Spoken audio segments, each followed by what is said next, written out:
mabuting balita ngayon, pinuna si Jesus at ang kanyang mga alagad sapagkat namita sila ng uhay ng trigo sa araw ng pamamahinga. Para sa mga Pariseo, malinaw ang kanilang batas na bawal magtrabaho sa araw ng pamamahinga. Ngunit sa halip na makipagtalo sa detalye ng batas, ibinalik ni Jesus ang usapan sa pinakapuso ng kautusan. Sinabi niya ang napakahalagang katotohanan, itinakda ang araw ng pamamahinga para sa kabutihan ng tao. Hindi nilikha ang tao para sa araw ng pamamahinga. Sa mga salitang ito, binuwag ni Jesus ang isang mapanganib na uri ng pananampalataya.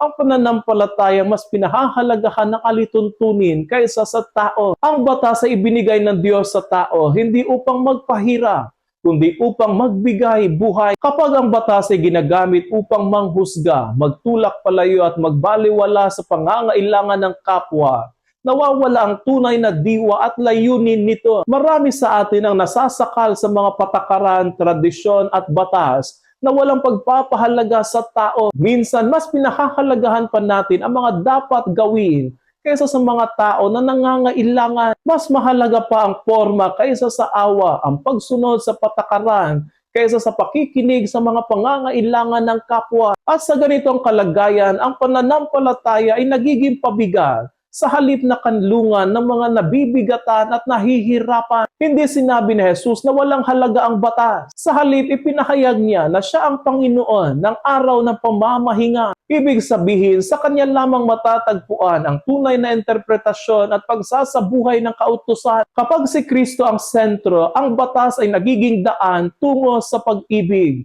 Hindi hadlang tungo dito. Sa ating panahon na sobrang bilis ng buhay, marami sa atin ang pagod. Pagod sa trabaho, pagod sa responsibilidad, at pagod sa maraming mga pressure. Ang paanyaya ng araw ng pamamahinga ay paanyaya na magpahinga sa Diyos. Ngunit ang tunay na pahinga ay hindi lamang pagtigil sa gawain, kundi ang pagbibigay halaga sa buhay, sa relasyon, at sa dignidad ng tao. Naway turuan tayo ni Jesus na makita ang bawat batas, tungkulin at tradisyon sa liwanag ng kaniyang pag-ibig, sapagkat sa huli ang Diyos ay hindi nalulugod sa pagsunod sa mga batas at patakaran ng walang puso, kundi sa pusong marunong magmahal dahil sa tamang pagsunod sa mga batas at patakaran na ating sinusundan.